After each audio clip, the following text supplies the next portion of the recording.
Hello, my name is Sherry Darnall. I'm Greg Darnall's wife, and I'm here today to talk to you about why we put copper in our mouthpieces. But before we do that, let's talk about where we actually use the copper in our mouthpieces. First example I have here is in the bars of the mouthpiece. The copper is actually inlaid into the bars here on both sides. You'll see this in a lot of our mouthpieces. The next place we use copper is in a lot of our snaffles, D-rings, O-rings. Here's one of our Don Dodge snaffles. This one actually has 5 copper rings on a dog bone center. They all move freely and around the dog bone center. Another place we use copper is in our Michelle McLeod line. Here we have a donut center with 3 copper rings, again, that roll freely. The last place that we use copper in our mouthpieces is in our cow horse bits. So we have this one that again has the copper inlays, but also has a cricket, or some people call it a roller. So there's copper in this as well. So now that we've talked about where we use the copper in our mouthpieces, let's talk about why we use copper in our mouthpieces. The simple answer is increased salivation. Increased salivation, simply put, increased salivation allows the bit to move more freely in the horse's mouth.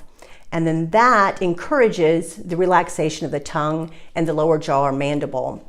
Increased relaxation with that, better communication with the rider. So simply put, salivation encourages relaxation, which encourages good communication with the rider. So it's a win-win for the horse and for the rider as well. The next thing I want to talk to you about is that there's actually a scientific term for why this works, and that term is called galvanism.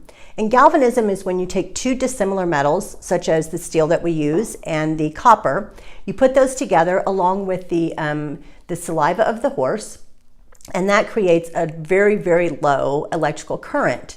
It's actually a chemical reaction that happens. It does not hurt the horse, because I know that was one of my first thoughts. Does not hurt the horse, but again, it's more of a chemical reaction that does increase salivation. So there's really a scientific reason behind why it works. So you asked, since we could use any 2 dissimilar metals, why do we choose copper?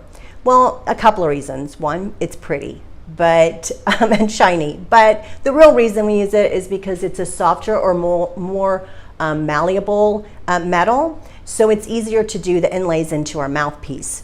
So the last thing I want to talk to you about is how we actually do the inlays into the mouthpiece. It's a little time consuming. It is done by hand. We take a saw and individually cut each groove into the bar of the mouthpiece.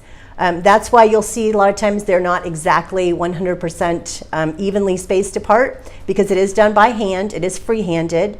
After the grooves are made into the bar of the mouthpiece here, then we take copper wire, we lay that copper wire down into the groove of that, pound it in by hand, cut it off, and then dress it off and remove any type of sharp edges. So when you run your fingers over it, you will feel the ridges, but there are no sharp edges at all.